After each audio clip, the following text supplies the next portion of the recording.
grandes teorias econômicas e o que elas acreditam, coisa do tipo. E aqui tem uma bibliografia complementar. Informações acadêmicas importantes. Notas de aulas e outras informações serão entregues via erudito. Aqui está o e-mail do professor Carlos Eduardo. Aqui o meu. Quem precisar de qualquer indicação, dúvida. Eu estou aqui, na verdade, o monitor é para tirar dúvidas e ministrar coisas que o professor não pode. Que nem no caso ele está fora, vocês não iam ficar sem aula. Apesar de não ter cadeira, eu estou aqui. Frequência. Hoje nós não tivemos, por causa desse imprevisto aí que deu do horário e tudo mais, eu não consegui imprimir a lista de presença. A lista de presença funciona da seguinte forma: será feita uma chamada nos 10 minutos finais de cada aula. Isso é o professor Carlos Eduardo que faz, não sou eu, tá? Não precisa ficar bravo comigo. Aqui a letra vai do A até que letra? Qual é o nome? Vamos supor que seja Z, vai? Então, uma semana ele faz do A para o Z, no mesmo dia, na mesma semana, no outro dia de aula, ele faz do Z para o A. Então, ele é chato com isso e vocês vão entender como a frequência é complicada. A metodologia da nossa nota vai ser, são duas provas, P1 e P2, 0,3 da P1, 0,35 da P2 e 0,4 da média dos exercícios. Essa média vai ser uma média simples, soma divide pelo número de exercícios, a gente não sabe quantos são ainda. A nossa nota chega até 10,5. Por quê? Porque a matéria a gente sabe que é complicada, tem muita carga de leitura, tem uma carga de exercício grande, então a gente dá uma lambuja, vamos dizer assim, para o aluno poder deixar um pouquinho mais de nota. Não tem prova substitutiva, se alguém perder, zero. Isso é normal aqui. E a nota? Se a nota for maior que 5 e presença de pelo menos 85%, os senhores estão aprovados. Nota entre 4 e 5 com presença de 85% de avaliação, e se for menos do que 85% de presença, direto DP. Se for menos que 4 e mesmo com menos que 4, mesmo com 85% de presença, dependência também direto. Tá? A nota da reavaliação, quando a gente pergunta pra gente como é que funciona, vamos supor que você ficou de reavaliação, você ficou 4,7. Você soma 4,7 com X e tem que dar 10. Tem que dar 5, né? Tem que dar 5. É 5, não é nada demais. Então, o programa é isso. Isso vai ser entregue mediante erudito para os senhores, não precisa se preocupar. E eu acho que tem pouco tempo. Vamos fazer o seguinte. Vamos falar do ponto central dessa aula, que é a minha tese de doutorado, que eu trouxe essa discussão para os senhores. O doutorado que eu estou fazendo, ele é uma pesquisa sobre trabalho infantil em Bangladesh. As pessoas acham engraçado porque os resultados que a gente chega são complicados naquele senso comum. Agora eu vou introduzir um pouco mais desse contrassenso para os senhores. A economia, ela estuda uma determinada realidade, uma realidade dada, que a gente estuda essa realidade com as especificidades que existem nessa realidade. Não existe horizonte de salvação para essas pessoas em Bangladesh. Então, qual está sendo a minha resposta que eu tenho obtido por enquanto? Minha pesquisa está acontecendo, pode ser que ela mude, mas indicativo é isso. Não há horizonte de salvação. A teoria econômica ela trabalha não com a melhor opção, e sim com a opção menos ruim. Por isso que a gente é chamado de ciência sombria. Não sei se vocês já ouviram, várias vezes aparece. E aí nós somos a ciência sombria por causa dessas coisas. E aí muita gente falaria pra mim, tá, mas qual é o resultado que você chega? O resultado que eu chego, basicamente, é que é melhor que as crianças trabalhem, e quanto mais, melhor. Porque se elas não trabalham, o caminho imediatamente colocado para elas é a prostituição. E aí você, numa moralidade boba, antes de entender como é que funciona, eu não vou poder apresentar os modelos econométricos de como eu cheguei nessas respostas, porque vocês não vão entender nada, mas enfim. No primeiro momento você fala assim, tá, criança trabalhando, isso não é imoral, isso é antiético. Realmente, a gente acha que é, mas os resultados que a teoria econômica nos dá não são esses. E aí muita gente falaria pra mim, por que você não incentiva essas crianças a estudar? Eu também acho que vocês estão aqui estudando, eu sou estudante, seria maravilhoso. Primeiro que não existe infraestrutura lá, e se existisse, isso tem que partir de uma posição das pessoas. Não adianta a imposição para você vai estudar, eu estou mandando você estudar, sendo que eles precisam ajudar no orçamento em casa, às vezes eles não têm dinheiro para botar comida em casa. Então, meu ponto central é não existe economágica, a gente brinca com essa palavra, porque não existe uma fórmula mágica que vá resolver os problemas que a sociedade encontra. Nesse ponto de não existe economágica, nesse ponto de economágica, quando a gente fala de ciência econômica, a gente divide a economia. A economia, ela tem duas setinhas. Eu botei um E aqui, duas setas, para quem está conseguindo ver. A gente tem a economia chamada positiva e a economia chamada normativa. O que é economia positiva e economia normativa? Os senhores vieram para a universidade para fazer ciência, eu suponho, senão vocês não estariam fazendo ciência econômica. Quando a gente fala de economia positiva, isso nasce de um texto de um autor chamado Leonard Robbins, que é um marginalista. É o cara que define a economia com aquela definição que vocês já devem ter ouvido milhões de vezes, que é a alocação de recursos escassos entre fins alternativos e competitivos. Por que essa definição? Alocação de recursos escassos. Os recursos não são infinitos, eles são escassos, a gente precisa alocar da melhor forma possível. Entre fins alternativos e competitivos. Os fins alternativos são, a gente pode, o tempo, por exemplo. O tempo é um recurso escasso. Eu posso alocar meu tempo para trabalhar ou para estudar. Esses dois fins, eles são competitivos, que eles competem a minha atenção. Então, nesse texto do Leonard Robbins, ele faz essa divisão de economia positiva e normativa, pressupondo que a economia, enquanto ciência, é essa alocação desses recursos escassos entre os fins alternativos e competitivos. E quando nós estamos estudando economia chamada positiva, o que nós estamos fazendo? Nós estamos entendendo o mundo tal qual ele é. E quando nós estamos falando de economia normativa, a gente estuda o mundo tal qual ele deveria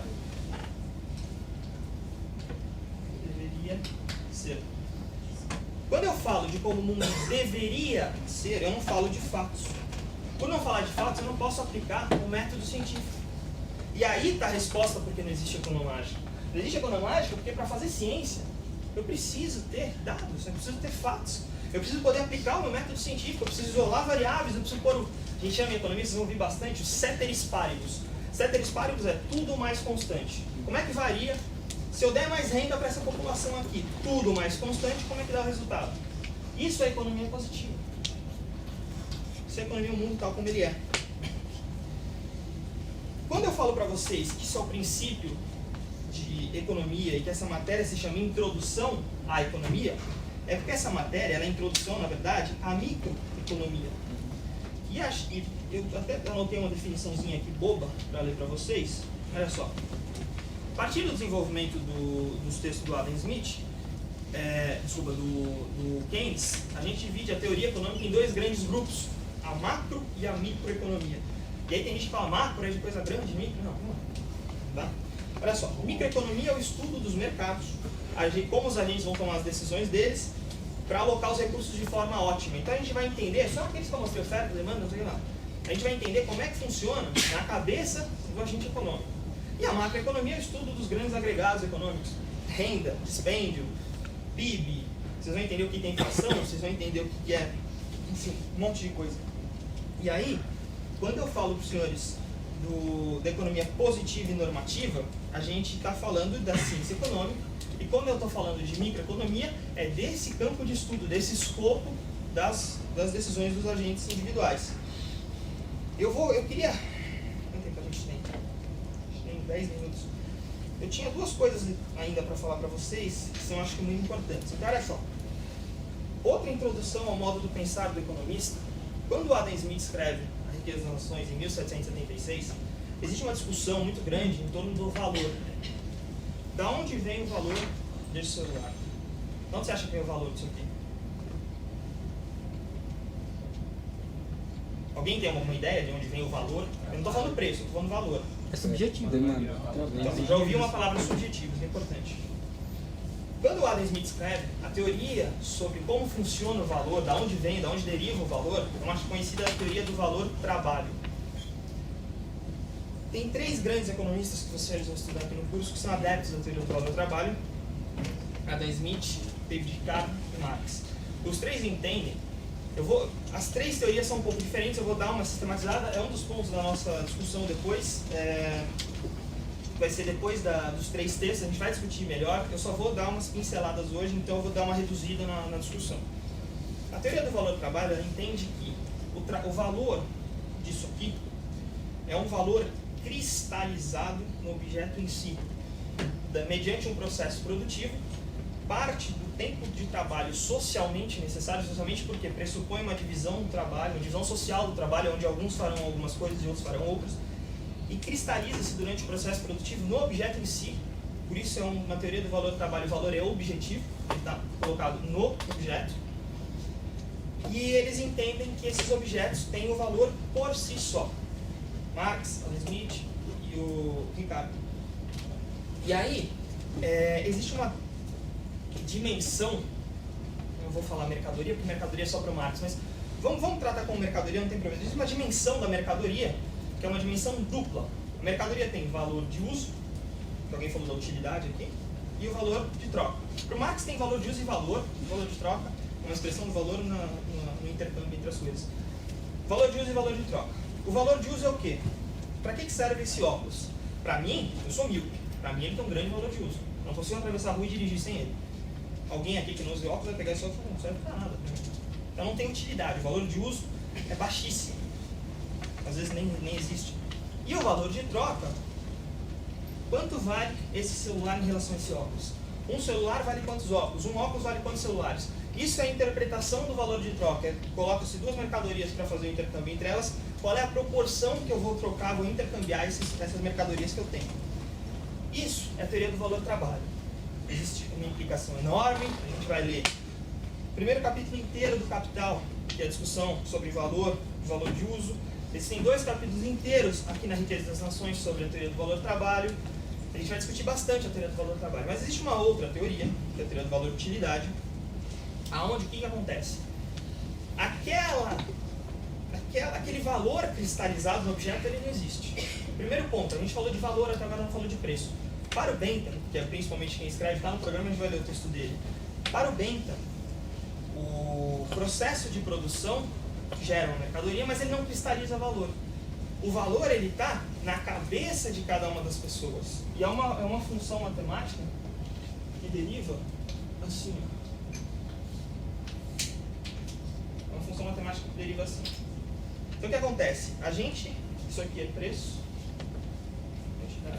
preço. Então, quanto menos tem de quantidade, mais a gente dá valor. E no fundo, para ele, valor é igual a preço, então mais a gente precifica esse, no caso, celular. Então, se existe só um celular, na minha cabeça, eu acho que aquele celular é útil, então porque só existe um, eu vou dar mais valor para ele. Então, vocês percebem que é mediante escassez. Tá? Então, a teoria do valor de utilidade, ela vai fazer o quê? Ela vai pegar toda aquela dimensão do valor de uso e valor de troca e falar, isso tudo está no lixo. O que importa é o valor no ponto aonde da minha cabeça deriva o valor. Por isso que passa de um valor objetivo, cristalizado na coisa em si, e passa para um valor subjetivo, na cabeça do agente econômico que vai fazer aquela compra, aquela mediação de mercadorias. O Adam Smith, quando escreve nesse livro, ele tem um paradoxo conhecido, vocês já devem ter ouvido falar, o paradoxo da água e do diamante, onde ele explica que a gente não paga o valor de uso, e sim o valor de troca das nossas mercadorias. Por quê? A água ela tem um valor de uso enorme. Todo mundo precisa de água para sobreviver. O valor de troca dela, no entanto, é baixo. O diamante tem um valor de uso para ornamentar, para usar em alguns componentes. O valor de uso dele é baixo. Não é uma coisa que a gente morreria sem. Mas o valor de troca dele é alto. Então ele deriva a teoria dele, e no limite a gente chega que o preço que a gente vai pagar por aquele antigo valor que no mercado, as regras de distribuição, de como funciona a formação do preço, ela deriva do valor, essas regras se invertem em relação com o que era feito na produção, e no mercado a gente vai pagar pelo valor de troca desse bem. O Bentham, quando fala do valor de utilidade, ele fala que não, a gente paga pelo valor, pela função de utilidade, que é essa função aqui. E enfim, eu não vou me alongar muito, porque a gente já está acabando o nosso tempo, acho que em 7 minutos eu vou só falar mais uma coisa para vocês. Esse tema a gente vai debater mais ainda, tá? Mas, como eu falei para vocês estão aqui para entender os princípios da microeconomia também. E eu acho que é importante, deixa eu ver se anotado isso aqui, esse livro aqui, o primeiro capítulo dele, é exatamente sobre os 10 princípios da economia. Não sei se vocês já leram. Eu vou ler os princípios aqui para vocês e vou explicar os 4 primeiros. Então, os 10 princípios da economia, da microeconomia neoclássica, tá? Não é de toda a economia. Primeiro princípio, as pessoas enfrentam trade-offs. Eu vou explicar os 4 primeiros depois, eu vou ler todos primeiro. Segundo, o custo de alguma coisa é aquilo que você desiste para obtê-la. Terceiro, as pessoas racionais pensam na margem. E 4, as pessoas reagem a incentivos. Esses 4 são como as pessoas tomam as decisões delas. Depois a gente vai chegar como as pessoas interagem. O princípio quinto é o comércio pode ser bom para todos. O princípio sexto é os mercados são geralmente uma boa maneira de organizar a atividade econômica. E o princípio 7, às vezes os governos podem melhorar os resultados de mercado. O oitavo, aqui já é como a economia funciona. O princípio oitavo, ele gira em torno de o padrão de vida de um país depende da sua capacidade de produção de bens e serviços. O princípio 9, os preços sobem quando o governo emite moedas demais. E o preço 10 é que existe um trade-off de curto prazo entre inflação e desemprego. Esses princípios vão ser todos discutidos com vocês. Eu acho que eu tenho aqui alguma coisa anotada sobre os 4 primeiros. Eu acho que eles são importantes para a gente poder, antes que eu derreta, para a gente poder fazer uma discussão final aqui. Pessoas enfrentam trade-offs. Primeiro, o que é um trade-off? Trade-off é uma escolha conflitante. Você lembra quando eu falei do tempo para vocês? Nada é de graça. Isso você pode resumir o trade-off como nada é de graça. Quando eu vou fazer uma escolha de estudar clássicos do pensamento econômico, eu renuncio a estudar cálculo. Quando eu escolho consumir no presente, eu renuncio à poupança. Quando eu poupo, eu renuncio ao consumo. Isso é um trade-off. É uma escolha conflitante, onde a escolha de A necessariamente implica uma perda em B. Tá? Existe um trade-off conhecido na economia, que a gente tem até nesse livro que vocês vão ler, chama armas e manteiga. Quando um país produz muitas armas, ele é um país protegido, mas ele tem menos recursos para investir em alimentos. Diferentemente, quando ele produz mais bens bélicos, ele tem um país muito bem protegido. Mas, e a população come? Então, existem essa alocação de recursos, a gente enfrenta trade-offs, tá? O segundo princípio, que é o custo de oportunidade, o custo de oportunidade pode ser definido como o custo de alguma coisa. Quando eu escolho alguma coisa, eu renuncio outras. Esses dois conceitos, vocês vão perceber que eles são muito próximos, eles são intimamente ligados. Então, quando eu escolho alguma coisa, eu renuncio de muitas outras coisas. Quando o estudante está na universidade, qual é o preço para manter o estudante na universidade? Moradia, alimentação, transporte. Vamos tirar transporte. Tá? O transporte vai complicar um pouco, mas moradia e alimentação. Todo mundo teria que morar e comer mesmo que não estivesse na universidade. Então isso não é um custo de oportunidade por estudar na universidade. O que é um custo de oportunidade por estudar na universidade? Ou qualquer outro lugar? É trabalhar. Enquanto vocês estudam, vocês não trabalham. Então o custo de oportunidade de estudar é abrir mão de ganhar um salário. Isso é o custo de oportunidade, é o que você abre mão para obter a escolha que você fez. O terceiro princípio que a gente ia discutir também, antes que acabe nossa aula, pessoas racionais pensam na margem. As decisões de economia não são preto no branco, elas são tons de cinza. Eu não vou comer até explodir ou passar fome. Eu vou comer uma carne a mais, uma colher de arroz a mais. Pessoas racionais pensam na margem. O que são pessoas racionais? É importante o racionais nessa premissa. Racionais são pessoas que tentam fazer as escolhas ótimas, ou seja, alocar de melhor forma os recursos que eles têm. Pensam na margem. O que são as pessoas que pensam na margem? Eu não vou comer até explodir. Eu vou comer mais um bife. Quando eu estou no deserto, por exemplo. Estou no deserto, é um exemplo no limite, tá? Eu estou no deserto e encontro um cara vendendo água. Estou morrendo de sede. R$100 na primeira garrafa de água. Tudo bem. Ainda não matou minha sede. Eu tomo a segunda água e pago ainda R$100. Estão vendo? Estou dando um preço alto, uma quantidade pequena, não tem água. Terceira água. Eu ainda estou com sede, mas eu não quero pagar mais R$100 por aquela água. Eu já percebi que tem mais água ali, que o cara pode me vender. Eu vou pagar R$100? Uma pessoa racional, ela vai ponderar custos-benefícios. O benefício marginal, ou seja, um acréscimo de uma unidade a mais de água, é maior ou menor que o custo marginal de gastar R$100 a mais. Essa ponderação de custos e benefícios não é, como eu disse, preto no branco. Ela é marginal, ela é o acréscimo, o incremento de uma unidade adicional. E o último, antes que eu preciso falar mais uma coisa para vocês, pessoas reagem a incentivos. O que são pessoas que reagem a incentivos?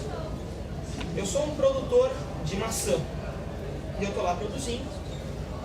Se o governo taxar um imposto à maçã por algum motivo, o que vai acontecer com o meu consumidor? Ele não vai querer mais consumir o mesmo que ele consumia. Ficou mais caro para ele consumir.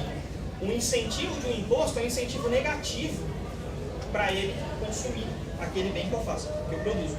Diferentemente, se a minha produção for subsidiada, eu consigo modificar o meu preço de forma que eu incentive o consumidor a consumir mais. Porque eu não gasto tanto para produzir, eu posso botar um preço menor e eu crio um incentivo para aumentar o consumo.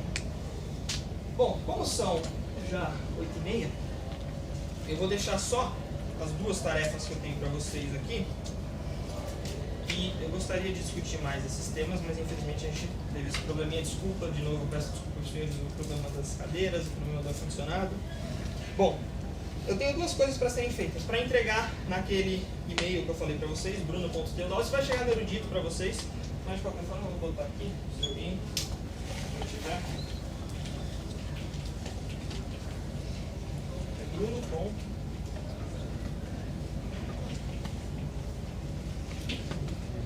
usp.br. Vocês me entreguem lá até amanhã à noite, tá? Porque o Carlos Eduardo pediu para eu deixar essa tarefinha para vocês. Um texto, porque hoje vocês defenderiam o trabalho infantil sem ter ainda todo o desenvolvimento do instrumental que vocês vão precisar um dia para poder pelo menos entender como que essa defesa é feita. E a segunda coisa, existe um livro chamado Nicholson, escreve Nicholson, chama Microeconomic Theory. Eu queria que vocês lessem os 2 primeiros capítulos e o capítulo que fala sobre o teorema do envelope. Vai ter uma provinha que vai ser feita talvez daqui a 2 semanas ou uma semana, não sei quanto vai ser, depende de quando o Carlos Eduardo voltar.